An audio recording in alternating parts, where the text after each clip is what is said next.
Baik, saya akan menjelaskan jenis adaptasi sel pada jaringan berikut. Untuk yang pertama, jaringan epitel sederhana datar.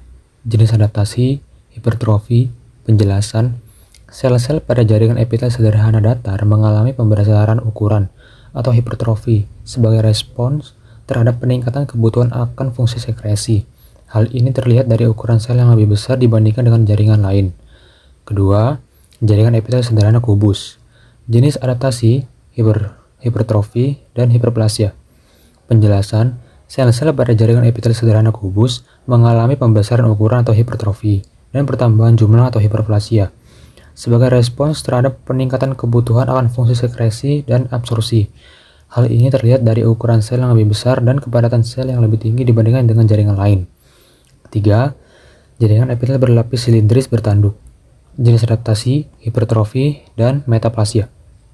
Penjelasan, sel-sel pada jaringan epitel berlapis silindris bertanduk mengalami pembesaran ukuran atau hipertrofi dan perubahan jenis sel atau metaplasia sebagai respons terhadap gesekan dan abrasi. Hal ini terlihat dari ukuran sel yang lebih besar dan keberadaan sel tanduk yang mati pada permukaan jaringan. 4. Jaringan epitel berlapis GP. Jenis adaptasi, hipertrofi, dan metaplasia. Penjelasan, sel-sel pada jaringan epitel berlapis GP mengalami pembesaran ukuran atau hipertrofi dan perubahan jenis sel atau metaplasia sebagai respons terhadap gesekan dan abrasi. Hal ini terlihat dari ukuran sel yang lebih besar dan keberadaan sel GP yang mati pada permukaan jaringan. 5. Jaringan darah. Jenis adaptasi fisiologis. Penjelasan, sel-sel darah tidak mengalami adaptasi struktural seperti hipertrofi, hiperplasia, atau metaplasia. Namun, sel-sel darah memiliki beberapa adaptasi fisiologis untuk mendukung fungsinya, seperti kemampuan untuk mengangkut oksigen dan karbon dioksida, kemampuan untuk melawan infeksi, dan kemampuan untuk membeku udara. 6. Jaringan penyambung longgar.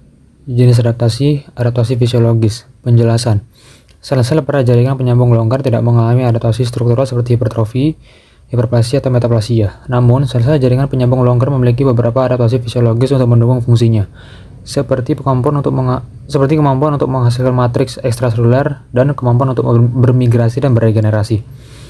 Terakhir, jaringan otot polos. Jenis adaptasi, hipertrofi, dan hiperplasia.